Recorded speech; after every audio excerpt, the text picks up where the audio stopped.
안녕하세요. 네, 안녕하세요. 저희 앵커학원 부대표 김시연입니다. 반갑습니다. 네, 오늘 저희 첫 번째 사회, 통합사회와 한국사 설명회에 참석해 주셔서 정말 감사합니다. 네, 오늘 오늘하고 내일 이렇게 이틀 동안 설명회를 진행을 할 건데, 오늘 신일고하고 개성고 설명회로 이제 시작을 할 거거든요. 근데 저희가 신일고하고 개성고 같은 경우는 다른 학교와 다르게 좀 특별하게 통합사회하고 한국사를 이렇게 패키지로 묶었어요. 저는 정말로 메리트 있다라고 생각을 해요. 그래서 사실 한국사, 통합사회는 뭐 워낙에 중요한 거 너무 잘 아실 거고, 지금 고등학교 1학년 같은 경우는 굉장히 중요한 과목이 됐잖아요. 그래서 너무 잘 아실 거고, 한국사 같은 경우는 뭐 작년 2학년, 3학년들도 마찬가지겠지만 굉장히 요즘에 힘들어 한다라고 하더라고요, 아이들이. 은근히 생각보다 저희 세대랑은 다르게 지금 뭐 그 근대 시대 뭐 요때 거를 아이들이 외우는 게 굉장히 어려워한다고 하더라고요. 공부하기가 이것 때문에 막 밤새도록 막 울면서 막 공부를 한다고 하는데, 요거까지 묶어가지고 같이 이제 수업을 5주 패키지로 내신 과정 딱 끝낼 수 있도록. 이제 다른 학교는 이렇게 하지 않아요. 따로따로 하는데 딱 개성고와 신일고만 저희가 이렇게 패키지로 묶었습니다. 그래서 저희가 다음 주에 이렇게 개강을 할 거고요. 요 과정에 대해서는 이따가 남택범 선생님께서 좀 더 이제 세밀하게 설명을 해주실 거고요. 저희가 설명회 이전에 여러 번 했었는데, 할 때마다 이제 설명회 직전에 저희 학원 홍보를 좀 간단히 했었거든요. 근데 여러 번 했다 보니까 어머니들께서 조금 지겨워 하실 거니까 오늘 홍보는 좀 생략을 할 거고요. 대신 이제 저희가 저희 학원이 다른 학원과 어떤 차별점이 있는지 간단하게만 조금 말씀을 드리고 바로 설명회를 진행을 할게요. 저희가 이제 제가 이 학원, 앵콩 학원이 2016년도부터 여기서 아주 조그맣게 본원에서 이제 시작을 했는데요. 그 본원에서 시작했을 때부터 제가 지켜봐 오기는 했는데, 이 학원에서 직접적으로 이렇게 같이 일을 하게 된 지는 사실 얼마 되지는 않았어요. 하지만 학원이 성장해오는 거는 봤지만, 이렇게 큰 학원이 될 거라고는, 이렇게 클 수밖에 없는 이유는 알겠더라고요. 일단 대형 학원이 시스템화되어 있고 관리가 잘 되어 있는 부분은 다른 학원들도 마찬가지겠지만, 이렇게 대형 학원치고 원장님이 직접적으로 이렇게 1타 강사가 되어서 직접 강의하는 학원은 거의 잘 없을 거예요.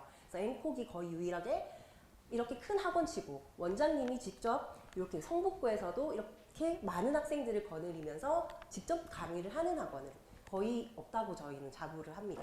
그러다 보니까 본인이 가지고 있는 이런 노하우나 뭐 학습 방법에 대한 스킬, 뭐 교습 방법에 대한 스킬뿐만 아니라 학생 관리적인 부분, 그런 부분에 대한 모든 노하우들을 선생님들한테 다 전수를 해주세요. 왜냐면 학원을 키워야 되다 보니까 본인만 가지고 있는 게 아니라 선생님들께 다 전수를 해주시고 선생님들께 같이 크자라는 주의이세요. 그래서 그런 것들이 아무래도 다른 학원들과는 좀 차별화되지 않았을까. 그러다 보니 모든 선생님들이 다 같이 성장을 할 수 있는 구조이고, 그래서 앵콕이 좀 더 빨리 크게 성장을 할 수 있지 않았을까 싶습니다. 또 한 가지 또 조금 더 다른 점은, 다른 학원 같은 경우는 보통의 대부분의 학원들이 1학년 학생들보다 2학년 학생들, 3학년 학생들, 이제 학년이 올라갈수록 학생들 비율이 조금씩 떨어져요. 왜냐하면 1학년들은 이제 중학생 때부터 이렇게 데리고 올라온 학생들이 많다 보니까 그 학생들이 2학년 되면서 이제 성적이 떨어지면 조금씩 나가거든요. 근데 저희 학원 같은 경우는 사실 중학생들이 그렇게 많지는 않기 때문에, 앵콕이 고등부가 워낙 크잖아요. 그래서 중학생부터 올라온 학생들이 그렇게 많지는 않기 때문에 1학년들은 비중이 아주 많지는 않아요. 하지만 2학년으로 올라갈수록 많아지고 3학년으로 많아지고, 그래서 학년이 올라갈수록 학생 수가 점점 늘어나는 학원이다 라고 자부를 할 수 있을 것 같습니다. 그래서 저희가 올해부터는 중등부도 좀 같이 키워볼 생각이에요. 그래서 지금 중등부가 있기는 하지만 아직 고등부에 비해서 아직 좀 빈약하기 때문에 중등부도 올해는 좀 더 키워볼 그런 프로젝트를 좀 가지고 있습니다. 그래서 앞으로도 더 열심히 하고 더 성장할 수 있는 그런 학원이 되도록, 그래서 이 지역에서 더 학부모님들께 더 발전하는 그런 학원이 될 수 있도록 더 보여드리겠습니다. 자, 저희가 이번에 통합사회와 한국사를 처음으로 개강을 했는데요. 남택범 선생님이 저기 대치동과 분당 쪽에서 굉장히 유명한 강의를 많이 하시는 유명 선생님을 어렵게 모셔왔습니다. 그래서 아주 강의를 오랫동안 하셨고, 통합사회와 한국사에 대해서 너무나 저희도 이 부분에 대해서는 잘 모르고 있는 분야다 보니까 잘 몰랐던 부분이었는데, 워낙에 잘 아시고 하셔서 저도 많이 배웠어요. 그래서 오늘 많은 것을 좀 얻어가셨으면 좋겠고 많이 통합사회과 쪽으로 입시가 많이 바뀌었다 보니까 이런 부분에 대해서 자세하게 오늘 설명을 해주실 것 같아요. 그러면은 남택범 선생님을 소개를 해드릴게요. 박수로 환영을 해주세요.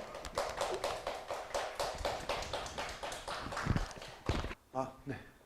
네, 안녕하십니까. 남택범이라고 합니다. 먼저 귀한 시간 내주셔서 정말 감사드리고요. 네, 오늘은 간단하게 이제 통합사회랑 한국사 과목을 이제 개성고, 신일고 어떻게 대비하고 어떻게 진행할지 뿐만 아니라 이제 앞으로 바뀐 교육과정상 입시 준비를 어떻게 해야 되는지, 그리고 그 입시 준비 과정에 1학년부터 2학년, 3학년의 사회 과목은 어떠한 역할들과 어떻게 준비를 해야 되는지에 대해서 간략하게 좀 설명을 드리려고 자료를 좀 준비를 했습니다. 그러니까 일단 많이 바뀌셨죠. 그래갖고서는 아마 형제자매님 같이 키우고 계신 어머니, 아버님 특히 또 이제 위에 이제 형이나 누나를 갖고 있거나 언니를 갖고 있는 경우에는 좀 많이 조금 당황스러우실 수 있는 상황일 거예요. 혹시 입시 설명회 같은 데 좀 가보신 적 있으신가요? 요거 바뀐 교과 많이들 들어보셨죠? 네, 이제 이 바뀐 교과가 그리고 또 바뀐 입시가 어떻게 진행이 될지 명확하게는 아직까지 나온 게 없어요. 명확하게 나오는 거는 아시다시피 내년 4월에 이제 각 대학들이 어떻게 입시 전형을 준비할지에 대해서 발표를 하겠는데, 그렇다고 입시 전형 나올 때까지 우리가 아무것도 안 하고 있을 수는 없잖아요. 그래서 일단 서울대학교에서 어떻게 모집할지에 대한 가안을 만들어 놨는데, 그 가안을 바탕으로 다른 학교들이 따라갈 확률이 상당히 높습니다. 그래서 그 부분에 대해서 중점적으로 좀 설명을 드려보도록 하겠습니다. 자, 간단하게 저에 대해서 먼저 좀 소개를 해드리자면요. 저는 이제 2010년 초반에 이제 대학 졸업하고 직장을 갔다가 너무 힘들었어요.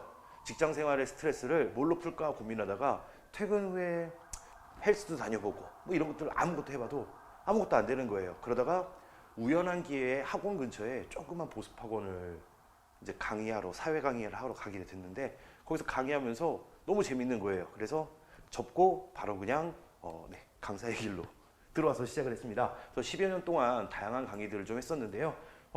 그리고 뭐 교재뿐만 아니라 또는 인강 같은 것들도 좀 유튜브에도 있긴 한데, 최근에 이제 촬영된 영상들은 아무래도 이제 저작권이 있거나 유료인 경우들이 많아갖고 좀 옛날 영상들이 좀 있습니다.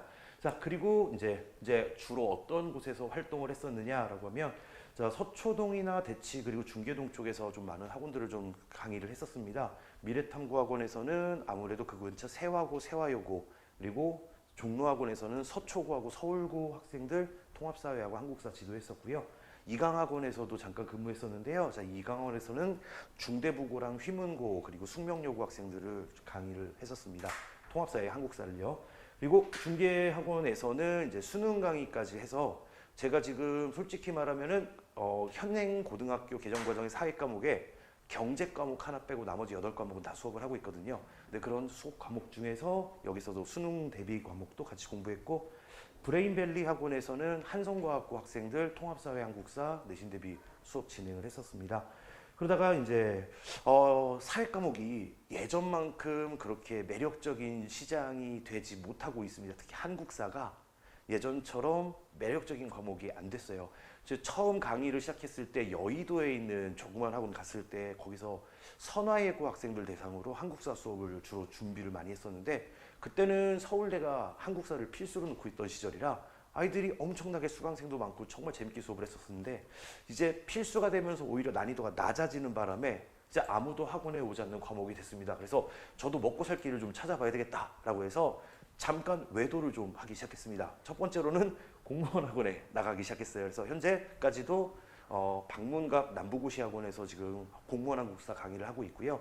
그 외에도 뭐 YBM 공무원 수업도 진행을 했었고, 뭐 윌비스 학원에서도 공무원 한국사 수업을 좀 진행했습니다. 그리고 국립대학교에서도 전임 교수로 겸임 교수로 해서 한국사 과목을 좀 강의를 하기도 했었고, 그리고 대치하고 분당에 위치하고 있는 입시 컨설팅 학원에서 이제 수행 평가를 비롯한 생기부 관리, 그리고 나아가서 학생부 종합 전형을 지도하는 강의까지 진행하다가, 그리고 이제 원장님과 좋은 기회가 돼서 이번에 여기 성북구 지역에 개성고 신일고 학생들을 담당하기 위해서 이곳에 오게 되었습니다. 일단 이제 저의 소개보다 더 중요한 건 그럼 이제 도대체 통합사회가 어떻게 바뀌었느냐라고 하는 부분들이 될 것 같은데요. 가장 표면적으로 드러나는 것은 교과 단원의 변화가 조금 있었느냐라고 하는 부분인데 크게 변화는 없었습니다. 9개 단원으로 나눠져 있었던 부분이 10개 단원으로 바뀌었지만 이름들은 거의 그대로 놓여져 있는 모습들이 보여져요. 그래서 교과서상으로는 크게 변한 것은 없습니다. 근데 문제는 두 가지의 변화가 생겼죠. 첫 번째로는 수능 필수가 돼버렸습니다. 이전까지는 이과 계열이나 문과 계열 각각 학생들이 선택 과목을 2과목씩 골라서 시험을 보는 체제에서 이제는 통합사회, 통합과학이라고 하는 이름으로 필수로 시험을 치게 되는 과정이 나타났는데 여기서 이제 문제가 생기게 되는 이유가 있습니다. 자, 이제 통합사회가 그래서 왜 중요하느냐? 첫 번째로는 수능 대비를 목적으로도 중요하고요. 두 번째로는 학종이나 교과 같은 수시 과목에서는 어쨌든 등급을 받아야 되기 때문이죠. 그래서 첫 번째, 교과 과목에서의 등급을 1등급을 놓치면 안 되는 이유는 아마 입시 설명회를 좀 가보셨던 분들은 아실 겁니다. 이제는 모든 학생들이 1.0이라고 하는 성적표를 받을 확률이 상당히 높아지게 됐습니다. 1.0이라고 하는 성적표를 받을 것으로 기대되는 게 대략적으로 7% 정도로 예상을 하더라고요. 근데 우리가 알고 있듯이 서울의 상위권 대학들은 5% 내에 들어가야지 서울 상위권 대학을 갈 수 있어요.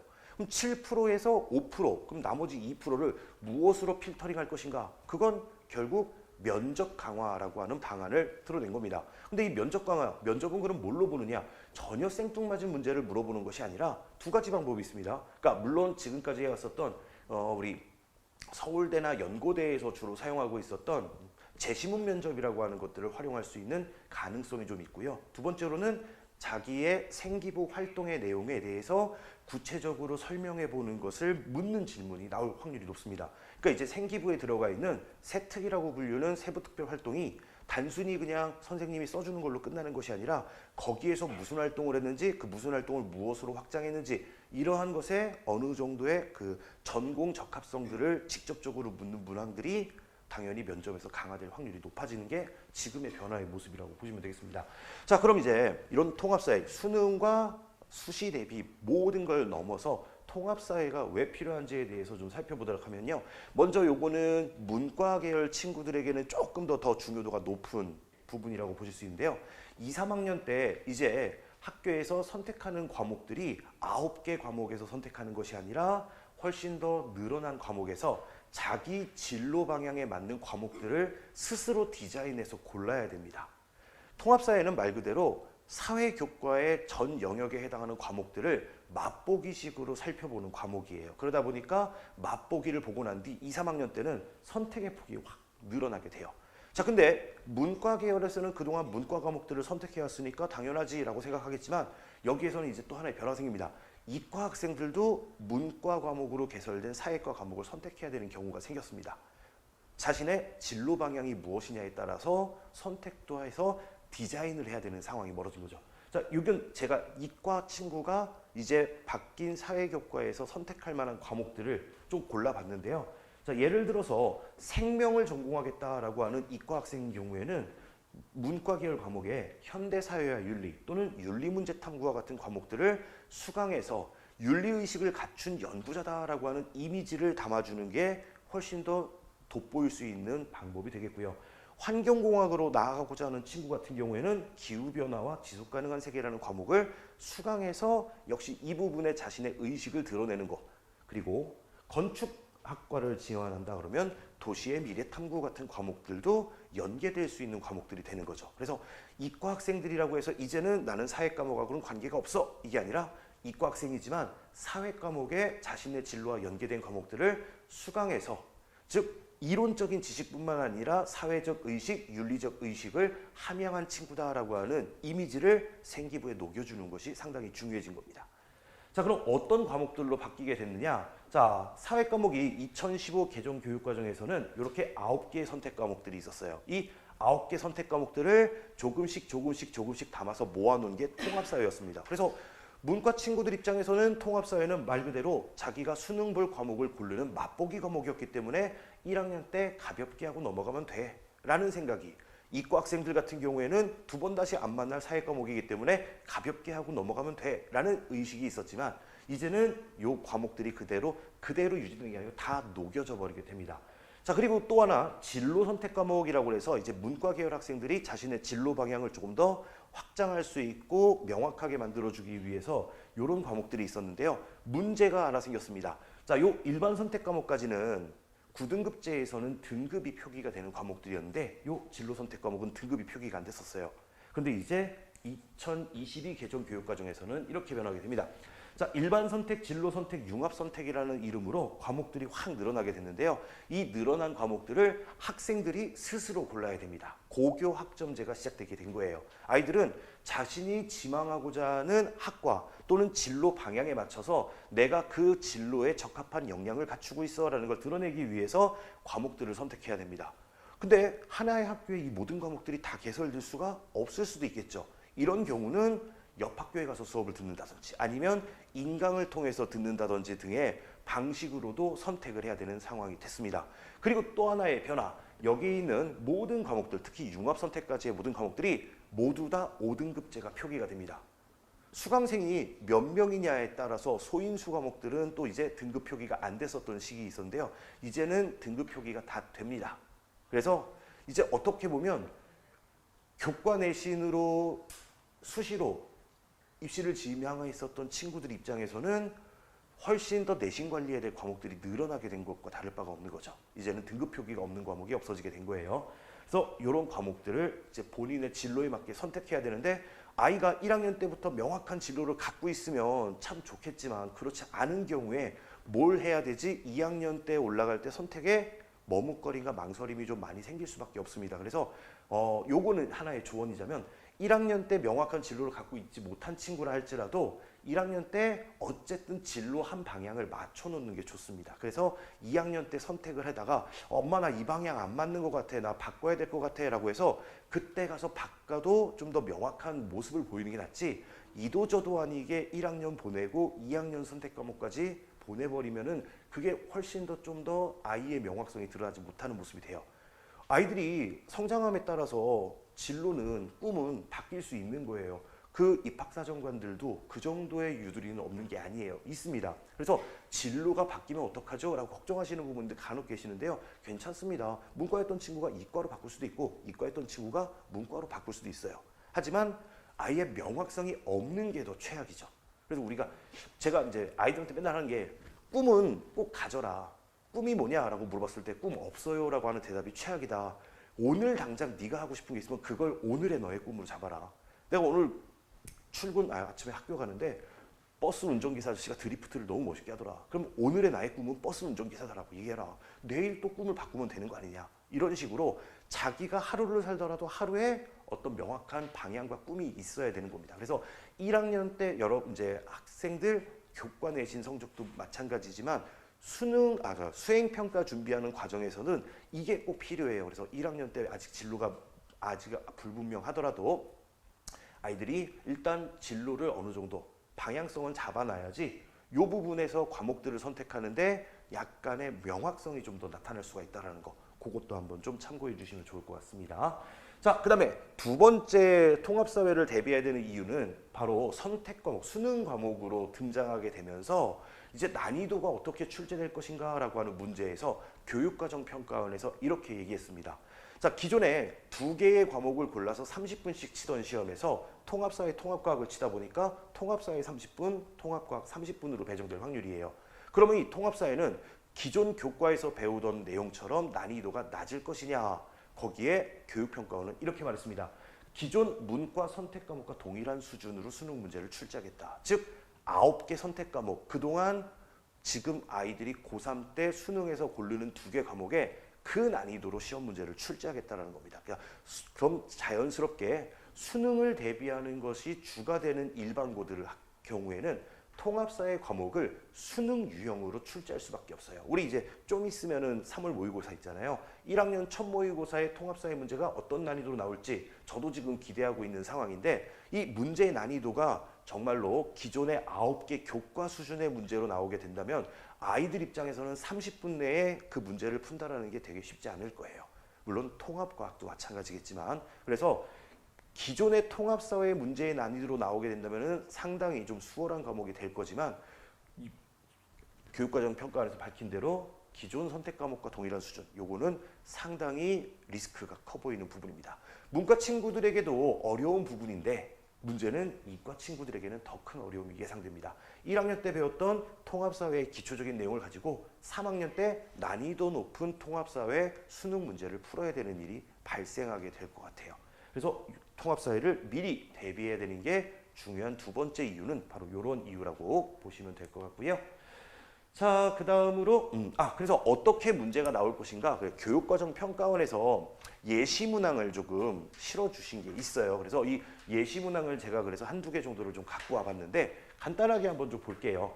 자, 행복에 대한 서양 사상과에 관련된 내용, 요거는 통합사회 1단원 행복한 삶이라고 하는 단원에서 원래 있었던 내용입니다. 근데 이 단원에서 지금 왼쪽과 오른쪽에 두 명의 학자들의 의견을 고르는 형태로 문제가 나오고 있는데요. 자, 왼쪽 같은 경우에는 최고선이라고 하는 것과 그 다음에 이성을 동반한 정신활동이라고 하는 걸 강조하는 사상가로 아리스토텔레스를 골라주셔야 됩니다. 그리고 오른쪽은 쾌락을 추구하는 것이 바로 인간 행복의 본질이자 끝판왕이다 라고 주장하고 있는 에피쿠로스 학파라고 하는 것을 골라주셔야 돼요. 자, 이 지금 나온 것처럼 아리스토텔레스, 에피쿠로스 학파라고 하는 이 두 철학자들은, 두 철학 사상들은 기존의 생활과 윤리와 윤리와 사상이라고 하는 사회 과목, 선택 과목들에서 나오는 인물들이에요. 물론 통합사회에서도 나왔습니다. 하지만 가볍게 다루고 넘어갔지만 이제 윤리와 사상이라는 과목 수준으로 가게 된다면은 당연히 골라야 되는 선지가 조금 더 난이도가 올라가겠죠. 행복은 인간의 유일한 행위의 궁극적 목적, 요거는 에피쿠로스 학파의 주장. 행복의 필수 조건은 유덕함이다, 요거는 아리스토텔레스의 입장. 이런 식으로 각자의 문장이 누구 철학자의 글이고 주장인가라고 하는 것들을 분석하는 것, 윤리와 사상이라는 과목의 기본적인 내용들을 알아야지만 문제를 풀 수가 있는 것처럼 난이도가 조금 더 올라갔다라고 보시면 되겠습니다. 자, 두 번째 문제도 한번 볼게요. 갑을 사상가가 나왔는데요. 갑은 인간의 지식이 곧 인간의 힘이다라고 주장하고 있으면서 자연을 마음껏 연구해도 돼. 요거는 프랜시스 베이컨이라는 학자가 되겠습니다. 그리고 밑에 보시면 인간은 대지의 구성원이다라고 하는 요것은 레오폴드라는 학자인데요. 이것도 기존 통합사회 교과에 들어있었던 인간 중심주의와 생명 중심주의라고 하는 개념을 확장해서 문제를 만들고 있는 겁니다. 기존에 인간 중심주의, 생명 중심주의라고 하는 단원이 이미 통합사회에 있었어요. 하지만 가볍게 다루고 넘어갑니다. 그런데 여기에 생활과 윤리라고 하는 과목에서 배울 때 요 단원이 킬러 포인트 문제가 나오는 것이거든요. 왜냐하면 생명 중심 사상을 주장한 윤리 사상가들이 훨씬 더 숫자가 늘어납니다. 여러 명의 학자들이 등장해요. 테일러, 소로 등등등 학자들이 나오는데요. 이런 학자들까지 집어넣어서 문제를 만들어 버리면 이거는 생활과 윤리의 킬러 문항이 돼버려요. 그래서 아무래도 통합사회 교과는 현재 모든 고등학교에서 담당하는 교사 선생님이 따로 없습니다. 사회과 교사 선생님들이 번갈아 가면서 자기가 전공한 파트들을 번갈아 가면서 수업을 하세요. 그래서 통합과학과 마찬가지로 통합사회도 담당 교사 선생님들이 한 학교당 3분에서 4분씩 붙어 있습니다. 그 이유가 지리 과목을 공부한 지리교사 출신의 선생님은 지리 단원만 하고 윤리 과목 선생님은 윤리 단원만 하고, 그럼 윤리 단원을 하고 있는 선생님은 요 행복과 그 다음에 또 요 두 번째 인간 중심주의, 생명 중심주의를 윤리와 사상과 생활과 윤리 문제를 접목시켜서 내버릴 수밖에 없다는 거죠. 특히 학교 내신을 철저하게 관리하는 수능을 준비하는 학교일수록 중간고사 문제를 기존 사회 9개 교과의 수준의 문제들을 집어넣어서 출제할 확률이 상당히 높다. 그래서 통합사회를 단순히 교과서에 있는 개념으로만 정리해도 충분히 문제를 풀 수 있었던 시절과 다르게 학교 선생님이 어떤 자료로 어떤 수업을 진행했느냐에 따라서 수능형으로 문제를 대비해야 되는 모습들을 좀 갖춰야 되는 상황이 좀 만들어지고 있다라고 볼 수 있습니다. 물론 올해는 첫 해이기 때문에 선생님들이 어떻게 자료를 준비했는지 아직은 잘 몰라요. 하지만 시간이 흐르면 흐를수록 각 학교별 선생님들이 수능형 문제들로 자료를 준비할 확률이 상당히 높아지고 있다. 그렇게 1학년 때 아이들을 가르치고 3학년 때 수능을 치게 해야 되니까. 자, 그리고 이 두 번째 지문은요. 이 지문은 동아시아사의 마지막 단원에 해당하는 내용을 담고 있는 지문입니다. 그래서 여러분 우리는 잘 알고 있는 휴전선을 다루고 있고 DMZ를 다루고 있지만 이 DMZ와 휴전선이라고 하는 부분, 그러니까 동아시아의 평화로운 세계관을 위한다라고 하는 마지막 단원의 개념과 함께 집어넣어서 윤리적 개념과 동아시아사적인 개념을 합쳐갖고 문제를 만든 거예요. 이런 식으로 평가원에서 문제를 합쳐서 문제를 출제하고 있다라고 하는 경향성도 한번 좀 봐주시면 될 것 같아요. 자, 그 다음에 이제 세 번째 통합사회 대비가 필요한 이유로 좀 가보겠는데요. 자, 5등급제가 되면서 당연히 변별력은 약화될 것으로 볼 수 있습니다.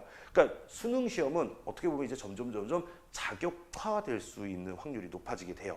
그러니까 서울대 같은 경우에 이제 주 사회권 대학들은 모든 과목에서 1등급을 찍는 아이들이 훨씬 더 늘어날 수밖에 없는 구조입니다. 그래서 2028 서울대 입시 전형 여기에서 어떻게 평가할 것인가 라고 하는 것들을 봤더니 크게 세 가지.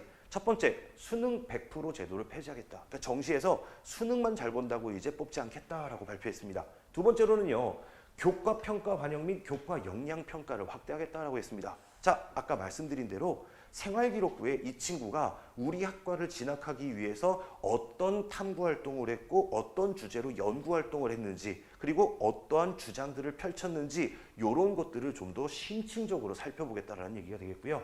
전공 학업 준비도 그래서 심층적으로 평가하겠다. 그래서 요 말들은 결국 딱 하나죠. 면접을 강화하겠다라는 말입니다. 그 면접에는 크게 두 가지. 본인의 생기부 활동에서 문항을 출제하는 것과 그 다음에 기존의 재시문 면접이라고 해서 학교에서 짧은 글을 주고 그 짧은 글을 가지고 자기는 어떻게 논리적으로 생각하는지를 말로 설명하게 하는 재시문 면접이 확대될 가능성이 상당히 높아 보입니다. 자, 이렇게 해서 수능 전형도 변화되게 되는 모습들 보여주는데요. 이게 이제 그 서울대 자료에서 갖고 온 내용들인데요. 그래서 첫 번째 보시면 1단계에서는 수능 100%를 3배수로 뽑은 다음에 그 다음에 2단계에서는 수능을 60%로 그 다음에 교과 역량 평가를 40%로 점수를 매겨갖고 최종 합격자를 선발하겠다라고 하는 계획을 발표했습니다.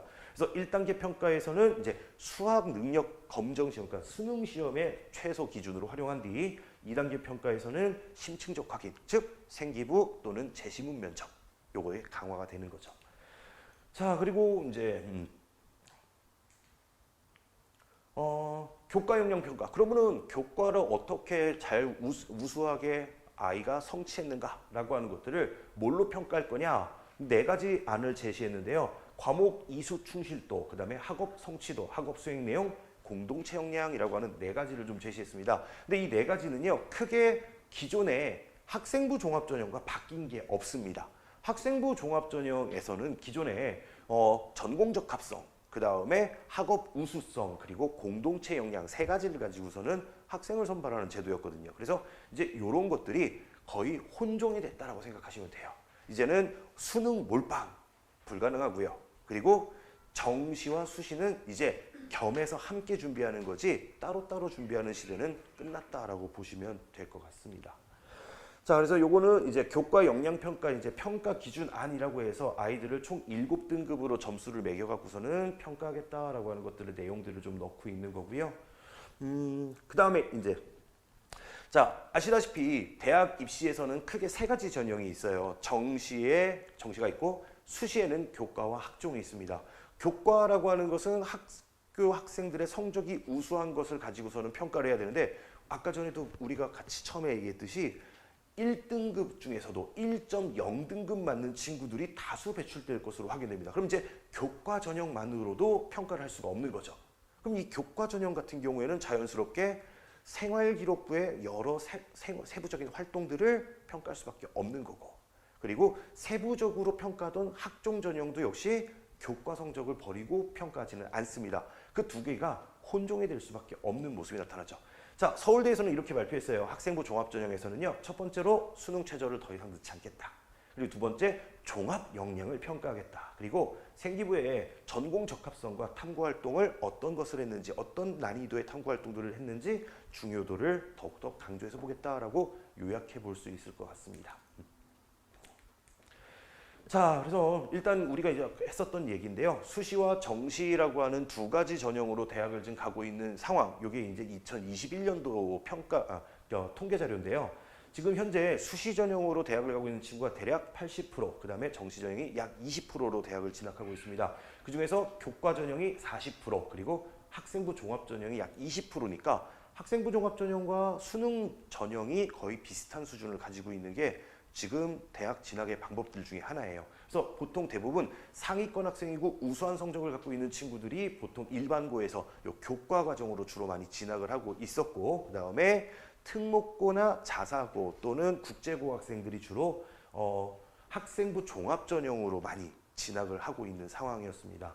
정시 같은 경우에는 물론 일반고 아이들이 비율이 조금 더 높은 편이기도 했었고요. 그래서 이런 방식으로 구성되고 있었는데 이제 앞으로는 이런 부분이 거의 없어지게 되는 거죠. 수능과 내신과 수능이 거의 이제는 종합적으로 평가되는 시대로 바뀌게 됐다. 자, 그래서 요거 같은 경우에는 이제 기존의 학생부 종합전형에서 강조했었던 세 가지 역량 포인트입니다. 학업, 진로, 그리고 공동체 이렇게 세 가지였었는데요. 요게 이제 어떻게 바뀌게 됐냐면은 이렇게 바뀝니다. 종합적 사고 역량, 창의적 사고 역량, 협력적 사고 역량 이렇게 바뀌게 돼요. 이 학생부 종합전형으로 합격하거나 또는 대학을 진학하는 사례를 간단하게 좀 보여드리려고 요거 하나는 좀 따갖고 왔는데요. 요거는 2024년 경희대학교 학생부 종합전형 결과표예요. 그래서 이거 어떻게 보는 거냐면, 자, 빨간색으로 X 표시된 아이들은 떨어진 친구들입니다. 까만색으로 동그라미 친 친구들은 붙은 친구들이에요. 그래서 자세히 보시면 여기 맨 마지막에 철학과를 한번 좀 볼게요. 경희대 철학과에 1등급 초반의 내신을 갖고 있었던 1등급 중반의 내신을 갖고 있던 두 친구는 떨어졌어요. 이 친구들은 왜 떨어졌느냐? 생활기록부에 기재되어 있는 활동 내용이 철학과하고 잘 안 맞거나 또는 면접에서 본인이 했었던 활동들에 대해서 제대로 어필하지 못하면 떨어졌던 겁니다. 근데 여기에 보면 4등급 가까운 3등급 후반 친구 한 명은 또 붙었습니다. 이 친구는 성적이 나쁨에도 왜 붙을 수 있었을까요? 이 친구는 철학과에 대한 자기의 진로 역량을 명확하게 드러냈거나, 그러니까 쉽게 말하면 내가 철학과의 덕후요라고 하는 느낌을, 매니아요라는 느낌을 잘 담았기 때문에 합격할 수 있었던 거죠.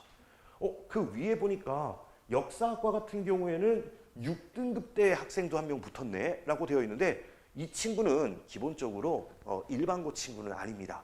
일반고 6등급으로는 경희대를 죽었다 깨도 갈 수는 없어요. 여기는 이제 특목고 친구일 거예요. 하지만 특목고 친구라고 해도 성적이 그렇게 높은 편은 아니에요. 높은 편은 아니지만 붙을 수 있었던 이유는 이 친구는 자신의 생기부를 역사 덕후로 채웠기 때문입니다. 자, 이렇게 이제는 정시에서도 자신의 생기부를 어떻게 채워 넣느냐라고 하는 것들이 활용될 확률이 상당히 높다라는 겁니다. 이거는 그동안 학생부 종합전형에서 활용됐던 건데 이제는 정시에서도 이렇게 방향의 명확성이라고 하는 것들을 잘 드러내 주셔야 된다라는 거죠. 그래서 이제 종합 역량 평가라고 하는 것도 이제 이런 능력들을 통해 가지고 아이들에게 평가하겠다라고 되는데요. 평가 내용이라는 건 말 그대로 어떻게 보면 이게 면접 질문이 될 수 있고 아이들 생기부를 분석하는 기준이 될 수 있는 어떤 그 가이드라고 좀 보시면 될 것 같습니다. 그러니까 단순 암기 이상으로 깊이 있는 지식을 갖추었는가? 이거는 꼭 진로에 맞는 과목뿐만 아니라 국어, 영어, 수학 과목을 공부하는 데 있어서도 중요하게 역할을 작용합니다. 그러니까 예를 들어서 국어 과목이나 영어 과목 같은 경우 또 수학 과목 같은 경우에는 수행평가로 보고서를 써라라고 하는 경우에 자유롭게 써오게 조금 더 프리하게 열어주시는 경우들이 많아요. 왜 그러냐면 각 학생들이 자기 진로에 관심 있는 분야를 적극적으로 어필할 수 있게끔 기회를 좀 더 넓게 열어주는 거죠. 그래서 영어 에세이를 써라 라고 해도 예를 들어 나는 경영학과를 가고 싶어 그러면은 경영과 기업에 관련된 에세이를 써서 제출을 하는 거고 나는 IT 계열로 가고 싶어 그러면 IT 기술에 관한 최신 사례들을 영어로 에세이를 써서 내는 거죠. 이런 방식으로 생기부들을 채워줘야 되는 거예요. 그래서 학생의 진로가 중요한 게 국영수. 이게 바로 첫 번째 교과 깊이뿐만 아니라 자신의 진로를 향한 얼마나 관심이 있느냐라고 하는 것들. 그리고 이제 각 학교별로 시그니처 탐구 활동들이 좀 있습니다. 그래서 저도 이제 신일고하고 지금 이제 요 개성고 같은 경우에는 작년도 교과 교수반 가지고 지금 분석하고 있는데요. 일반적으로 한 학년 동안 하나의 장기적인 프로젝트로 보고서 한 편을 완성시키는 그런 활동들을 좀 많이 하긴 해요. 아이가 자기 진로 분야에 얼마나 더 창의적이고 얼마나 더 깊이 있는 관심을 보고서 형태로 드러내느냐라고 하는 활동들을 하는 경우들이 있는데, 보통 대부분 학교 이름을 지우고 생기부가 제출돼도 박사정관들이 학교 대부분 다 압니다. 뭘로 아느냐? 방금 전에 말씀드린 이 시그니처 활동들의 이름들이 다 다르거든요. 그러니까 예를 들면 대원외고 같은 경우에 자기네들만의 활동 이름이 있어요. 용인외고 같은 용인외대부고도 자기들만의 이름이 있습니다. 그럼 과목명이나 또는 자기 창체 활동에 그 프로젝트명이 들어가 있는 거예요. 그러니까 이게 어느 학교이구나 라는 걸 바로 알 수 있는 거죠. 그래서 외고라고 해도 대원외고 성적과 김포외고 성적이 다른 이유가 거기에 있는 겁니다. 같은 외고지만. 그래서 이런 내용들을 이제는 일반고 그리고 자사고 친구들 역시 준비를 많이 해주셔야 됩니다. 그래서 이런 것들을 위해서 제가 컨설팅 학원 같은 데에서 소위 말하는 소논문까지 아이들 지도를 하다 왔었어요.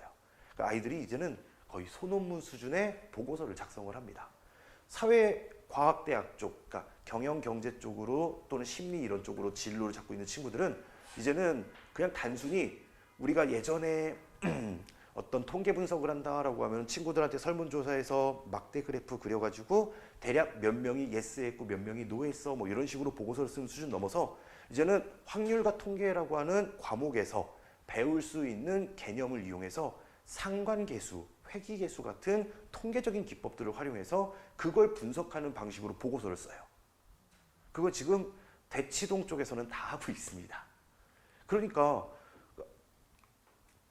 사회과학대학 쪽을 가면 모든 게 설문지 돌려서 분석하고 통계 내고 분석해서 통계 내고, 뭐 어머님들 중에 아시겠지만 심리학과는 이름만 심리학까지 알고 보면 통계학과잖아요. 경제학과는 이름만 경제학까지 알고 보면 수학과잖아요. 그러니까 경제학과 진학하겠다는 친구는 경제 수학을 가지고 보고서를 쓰는 거고, 심리학과 가겠다는 친구는 통계 분석을 돌려가지고 보고서를 씁니다. 보통 이 통계 분석 보고서가 심리학과 또는 사회학과 같은 학과들의 졸업논문 수준이거든요. 그럼 졸업논문 수준의 보고서를 고등학생들이 작성할 수 있다라고 하는 능력을 어필하는 거죠. 생활기록부에다가. 그렇게 해서 자신의 생활기록부의 학업적 역량을 높이는 겁니다.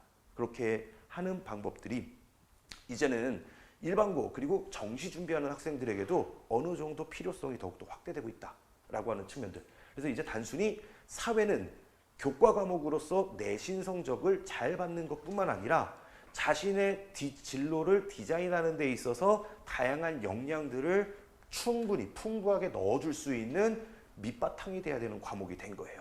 그런 밑바탕이 되는 과목의 시작점이 될 수 있는 과목이 이제 바로 통합사회가 되는 거죠. 그래서 이 통합사회라고 하는 과목들을 앞으로 어렵게 어떻게 준비할 것인지 제가 가지고 있는 플랜을 좀 설명을 드리도록 하겠습니다. 저는 다른 지금 기존에 계셨던 과목 선생님들처럼 개성고와 신일고 학생들을 아직 지도해 본 경험은 없습니다. 그러다 보니까 그 기존 출제된 문항들을 얼마나 적중했는지 저는 제가 그거를 말씀드릴 수는 없습니다. 다만 저는 컨설팅 학원에서 생기부 관리를 준비하면서 아이들 학교에서 미리미리 어떻게 어떤 과목들을 공부하는지 자료들을 찾아가지고 대비하는 연습들을 좀 많이 했었어요. 그래서 요 자료 같은 경우에는 개성고 작년 통합사회 교수학습 및 평가 운영 계획안이라고 하는 문서가 되겠습니다. 참고로 이 문서는 학기가 지나고 난 다음에 공개되기 때문에 올해 거는 아직 볼 수가 없습니다. 그래서 모든 학교는 모든 교과 과목은 그 교과 과목을 한 학기 동안 어떻게 운영할지 계획안이라는 걸 작성하고 그 학기가 끝나면 이 자료를 공개하게 되는데요.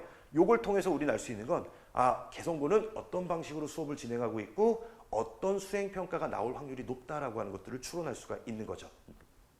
자, 첫 번째로 보니까요. 자, 지금 지도교사 선생님이 4분이 들어가 있어요. 개성고 같은 경우에. 그 4분이 있다는 얘기는 이 4분의 선생님들이 모두 전공이 조금씩 다를 거예요. 뭐 일반사회 전공, 지리 전공, 윤리 전공 이렇게 달라서 보통 그러니까 앞반을 2선생님이, 뒷반을 2선생님이 나눠서 수업하는 경우가 있고, 그다음에 또 학기지만 중간고사 때까지는 김 선생님이, 두 번째 임 선생님이 각자 자신의 진로 분야를 따로따로 나눠서 10개 반을 다 모두 다 수업하는 경우도 있습니다. 그래서 일단 4분이라고 하는 걸 봤을 때는 아마 선생님들이 조를 나눠서 수업한 확률이 상당히 높아 보입니다. 자, 그리고 이제 교수학습을 어떻게 운영했는가? 3월과 4월의 교과과정을 보니까 개성고등학교는 기존 통합사회 교과목을 맨 앞단원 1단원부터 순서대로 수업을 진행했었음을 알 수가 있습니다. 그리고 다음 내용은 자, 중간과 기말고사의 지필평가의 비율은 자, 중간고사 30%, 기말고사 30%, 그리고 합이 60이죠. 수행평가가 40% 비중을 갖고 있다. 그래서 우리가 1등급을 맞으려면 지필평가인 60%도 잘 받아야 되지만 수행평가 40%도 잘 받아야 되는 거죠. 수행평가를 잘 받는다라고 하는 건 첫 번째, 일단은 선생님이 제시한 조건을 만족시켜서 감점을 최소화하는 전략을 짜는 겁니다. 그런데 이렇게 감점만 최소화하고 성적만 잘 받는 게 중요한 게 아니다라고 제가 지금까지 말씀을 드렸죠. 거기에 수행평가 내용에 본인의 진로 역량을 어떻게 드러내느냐가 더 중요하다. 그래서 최종적으로 학기 말에 선생님이 생기부를 써줄 때 이 학생은 이런 주제를 가지고 이렇게 우수하게 발표했다라고 하는 것이 어필되어야 나중에 면접 때 생기부 분석에 유리할 수밖에 없는 구조입니다. 그래서 제가 여러분들한테 이제 통합사회 수업의 제 수업의 장점으로 말씀을 드리는 건 저는 요 중간고사와 기말고사를 5주 동안 여기에서 아이들과 대비하는 수업을 진행하겠지만 그 과정상에서 발생하는 수행평가 주제들까지도 같이 제공을 해드리려고 합니다. 그래서 요 40%에 해당하는 수행평가 주제를 학생들 진로에 맞춰가지고 제공해주고 아이들이 그것으로 써서 될 수 있으면 진로 역량을 좀 드러낼 수 있게끔 그 부분까지 같이 지도를 좀 해드리도록 할 거예요. 자, 지금 보니까 어떤 수행평가가 있었냐. 자, 개성고 같은 경우에는 작년 4월에 사회현상조사라고 하는 수행평가가 있었습니다. 반영 비율은 40% 중에 20%니까 작은 반영 비율이 아니었었죠. 그래서 4월 중이니까 아마 저희와 같이 수업을 하게 되면은 다음 주나 다다음 주쯤에 요 수행평가 공지가 올라올 거예요. 그럼 학생들이 저한테 선생님 저 수행평가 주제 나왔고요. 저 진로는 어느 방향으로 가고 싶어요 라고 하면 제가 진로 방향에 맞는 주제들을 제공하고 자료를 주면 아이들이 그걸로 보고서를 좀 쓸 수 있게 요렇게 요것도 같이 해서 우리 모두 학생들이 1등급 맞을 수 있게끔 도움을 좀 같이 만들어 드리도록 할게요. 자, 그 다음에 학기 중이라고 써져 있는 요거는 1학기 아마 후반부쯤에 발표 감상 쓰기를 한번 했었던 것 같아요. 그리고 밑에 사회학습, 지리학습 포트폴리오라고 하는 내용이 들어있는 건 요거는 1단원이고 요건 2단원이었거든요. 그래서 요거는 네, 별로 신경 안 쓰셔도 됩니다. 요거는 뭐냐면요, 학습지 채워넣기예요. 그래서 빈칸 채우기 아시죠? 선생님이 자료 준 거 빈칸 채운 걸로 5% 평가했네요. 그래서 지금 일단 가장 큰 게 4월 달에 있을 사회현상조사 요 보고서 쓰는 게 일단은 제일 클 것 같습니다. 자, 그래서 요 밑에 사회현상조사는 그럼 어떻게 수행평가를 낼 것이냐. 그래서 보니까 사회현상에 대한 주제를 수립하고 다양한 자료 수집을 활용하여 선정한 사회현상의 현황을 분석하였다라고 하면 상으로 평가해서 점수를 주겠다라고 되어 있네요. 그럼 사회현상에 대한 주제는 뭐겠습니까? 각자 자기 진로에 맞는 자율 주제를 선정하라는 얘기죠.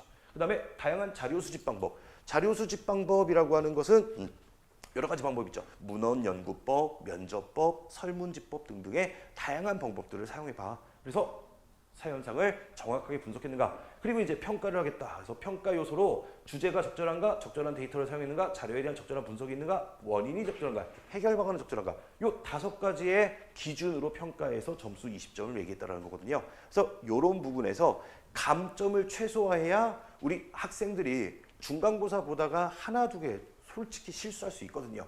그럼 그 실수했을 때 1등급에서 밀리는 걸 최소화시킬 수 있다는 거. 그래서 요 수행평가 지도도 어느 정도 같이 좀 지도를 해드리도록 할 거예요. 솔직히 제 생각에는 저도 이제 원장님이랑 또 관계자분들과 함께해서 아이들 이런 생기부나 내신 관리하는 것들을 하는 프로그램을 함께 좀 운영을 해보고 싶은데 아직 이야기가 시작된 단계가 아니다 보니까 제가 이제 어쨌든 제 학생들이고 그 학생들이 1등급을 만드는 게 저의 목표니까 그 학생들을 위해서 일단 자료 제공과 케어 서비스들을 같이 한번 좀 진행을 해보도록 하겠습니다. 자, 이런 식으로 수행평가 자료를 분석하는 방법으로 해서 여러분들 아이들 1등급 맞을 수 있게끔 최대한 도움을 드리도록 할 거고요. 자, 개성고 한국사 과목 같은 경우에는 수행평가로 역사인물 스피치라는 과목이 수행평가가 있었네요. 그래서 이 역사인물 스피치라는 건 대표적인 한국사 수행인데요. 한국사 배운 범위 내에 역사적 위인이나 인물 한 명을 설정해서 그 인물에 대한 일대기를 아이들한테 발표하는 일종의 수행입니다. 그런데 이 수행에서 보통 아이들은 교과서에 있는 인물들을 그냥 막 설정을 해요. 근데 그러면은 당연히 뭐가 안 드러날까요?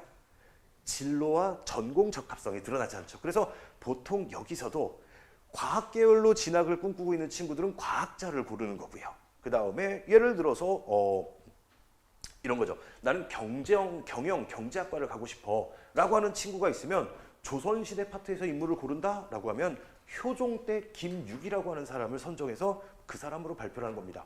효종대 김육이라고 하는 사람은 아마 처음 들어보셨겠지만 이 사람은 효종대 상평통보 도입을 주장하고 확대할 것을 건의했던 인물이면서 동시에 세금제도였던 대동법을 확대를 주장했었던 사람이거든요. 그러니까 이런 역사적 인물들을 가지고 조금 더 유니크한 인물들을 선정하고 자신의 진로의 방향에 맞추는 것이 역량을 드러내는 방법이 되는 거죠. 그래서 한국사 과목 역시도 수행평가에 관련된 아이의 진로와 연관된 인물들을 제가 범위 내에서 최대한 선정을 해주고 아이들에게 방향을 좀 만들어줄 수 있게끔 도움을 드리려고 계획을 갖고 있어요.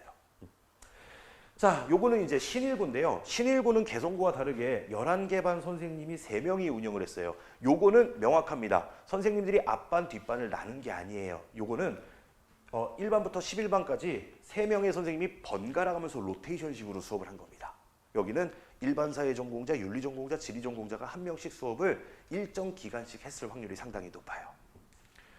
자, 그래서 여기도 역시 신일고도 3월달 교육과 과정을 보니까 1단원부터 수업을 진행했다라고 하는 것들을 확인할 수가 있어요. 그리고 수행평가도 역시 60대 40, 지필평가 60, 수행평가 40의 비중을 갖고 있고, 자, 수행평가는 크게 2개가 있었네요. 나만의 행복 발견하기, 환경문제 보고서 작성.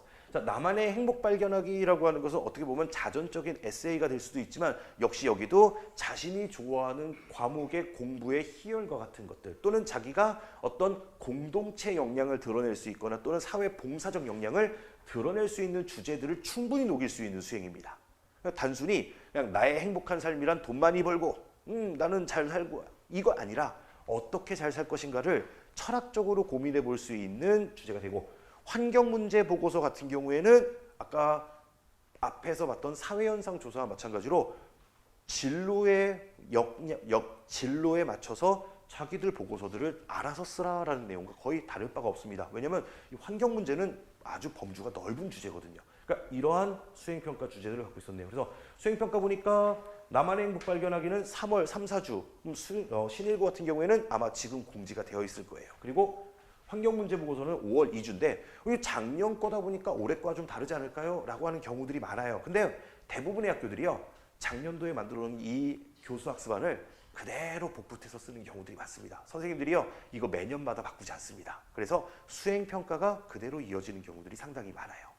그래서 이렇게 통합사회, 한국사회 수행평가 기준들 이런 것들을 분석해서 아이들이 수행평가에서 점수를 깎이는 그런 문제 때문에 중간 기말고사에서 너무 빡빡한 스트레스 받는 것들을 최소화시켜서 1등급을 맞는 데 훨씬 더 도움이 될 수 있게끔 이렇게 진행을 좀 해보도록 할 거예요. 자, 제가 지금 담당하는 이제 통합사회, 한국사 통합반으로는 먼저 개성고는 금요일 날 6시부터 10시까지 2시간씩 수업이 진행되고, 신일고 같은 경우에는 10시에서 2시까지 토요일 반으로 수업이 진행됩니다. 자, 교재 같은 경우에는 일단은 기존 교과 교재 기본 개념을 정리한 교재 한 권이랑 그 다음에 문제만 담겨져 있는 문제풀이집 한 권을 선정을 했어요. 그리고 나중에 그 학교별 자료들을 바탕으로 해서 자체 교재들을 추가적으로 제공을 할 계획을 갖고 있습니다. 자, 일단 수업 방식으로는 기본 이론 수업은 최대한 짧게, 그리고 아이들이 최대한 많은 문제들을 풀 수 있고, 왜냐하면 지식을 아는 것도 중요하지만 문제를 푸는 요령도 중요하거든요. 제가 이제 암기가 엄청나게 많이 필요로 하는 공무원 한국사 수업을 하다 보니까 아이들이 이 수많은 엄청난 범위, 그 공무원 한국사 같은 경우에는 교재가 대략 한 1200페이지 정도 되거든요. 이 1200페이지 되는 걸 그 학생들이 연도까지를 다 외워야 돼요. 심지어는 월 단위로 쪼개서 문제가 나오기도 했었어요. 그런 문제들을 대비하냐고 미친 듯이 외우는데, 그 외워서 푸는 친구들 모든 거 다 외워갖고 들어갈 수 있을까요? 아니죠. 보통 시험은 많은 지식을 갖고 들어가야 유리하다고 하지만 많은 지식이 없더라도 문제를 푸는 요령들이 발전된 친구들이라면 가지고 있는 지식만으로도 문제의 정답을 추론해내는 능력들을 키울 수 있다고 생각합니다. 그래서 아이들한테 문제들을 많이 풀려주는 문제로 문제 푸는 요령들을 좀 익혀주는 그런 수업으로 좀 진행을 하려고 계획을 가지고 있습니다. 그렇게 하고 수행관리까지도 24년도 학사운영계획 중심으로 해서 아이들 수행평가 자료들을 제공하는 걸로 수업을 진행해 보도록 하려고 합니다. 자, 그렇게 이제 좀 복잡하게 설명을 좀 많이 드렸는데 간략하게 설명드리자면 이제 정시, 수시 따로 구분이 모호해졌습니다. 이제는 함께 준비해야 되는 시대가 됐습니다. 자, 그리고 어쨌든 무조건 등급은 1등급을 맞아야 됩니다. 1등급을 맞기 위해서는 지필고사 당연히 중요하지만 40%의 비중을 갖고 있는 수행평가 비중도 중요하다라고 하는 부분들. 그래서 지필고사와 함께 수행평가까지 함께 여러분들의 자녀들을 케어해서 1등급 성적을 만들어 드릴 수 있도록 최대한 노력하겠습니다. 자, 여기까지 발표를 마치겠고요. 혹시 궁금하신 부분들이 있으면 자유롭게 질문을 좀 받을게요.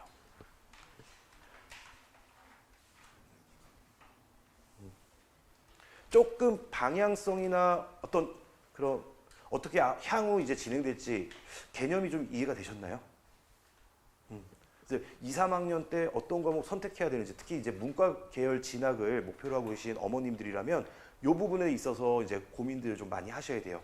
지금 요거 아까 제가 보여드렸던 서울대에서 발표한 자료, 요 자료 외에도 같이 서울대에서 각 진로별로, 학과별로 추천하는 과목들이라고 하는 걸 이렇게 제안해 놓은 자료가 또 하나 있거든요. 그래서 그런 부분들도 어느 정도 참고해 보셔도 좋을 것 같아요. 보통 우리가 이제 아이들의 대학 진학을 위해서 컨설팅을 받는다라고 하면 고등학교 3학년 1학기 끝나고 여름방학 때쯤 우리의 어느 학교 쓸 수 있나요? 라고 마지막에 이제 서류 들고 가고서는 컨설팅 학원 찾아가는데 이미 서류는 다 끝난 상태잖아요. 끝난 상태에서 찾아가면 갈 수 있는 학교는 정해져 있는 거죠. 그때부터는 이제 눈치 싸움과 틈새 찾기 싸움밖에 안 되는 거죠. 그래서 보통 이 서류 준비는 1학년부터 3학년 1학기까지를 해야 되는 게 맞습니다. 그렇게 서류 준비를 하고 그 다음에 이제 서류가 먼저 높아져야 쓸 수 있는 학교의 범주가 올라가는 거죠. 근데 서류만 올라간다고 또 안 돼요. 내신도 높아야 됩니다. 그래서 이제 학종이나 교과도 1등급이 아니면은 일단 준비하기가 어려운 시기가 됐고, 당연히 정시도 1등급 교과 성적을 중요하게 볼 수밖에 없는 시대가 됐으니까 이제는 융합적인 시대가 돼버렸습니다. 그래서 이런 부분들은 이제 어쩔 수 없죠. 그렇게 바뀌었으니까. 네, 혹시 질문 있으시면 자유롭게 질문해 주셔도 돼요. 어려운 거 아닙니다.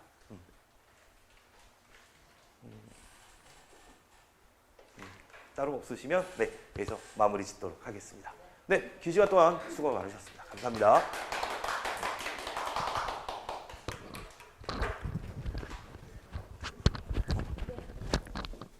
네, 오늘 저희 설명회는 여기까지 하고요. 혹시 주차로 필요한 부분 있을까요? 네, 다른 뭐 궁금하신 거는 없으실까요? 궁금하시나요? 저희가 지금 개성부하고 신일부 같이 하는 건 아니고요. 개성부는 금요일, 신일부는 토요일 이렇게 따로 하고, 개성부하고 신일부만 특별히 이제 한국사고 통합사회 이렇게 패키지로 묶어서 일주일에 주 1회 수업으로 5주 특강으로 진행을 하고요. 아까 말씀하셨듯이 다음 주 금요일 그리고 신일부는 토요일 이렇게 개강을 시작해서 5주로 시작을 합니다. 그렇게 해서 5주로 해서 262,500원입니다. 네. 그럼 혹시 이번 달은 못 보게 되면 다음 달에 중간에 들어가는 것도 가능한가요? 그럼 앞쪽에 진도 때문에 안 되지 않을까요? 일단 그거는 강의 내용은 동영상으로 잘 제공해드릴 방향으로 할 수 있습니다. 네, 그렇게 하시고 아마 근데 금액이 다운되지는 않을 것 같아요. 예. 다른 질문 없으실까요? 네. 네. 네, 오늘 설명회 들어주셔서 너무 감사하고요. 어쨌든 많은 도움이 되셨으면 좋겠습니다. 네, 감사합니다. 감사합니다.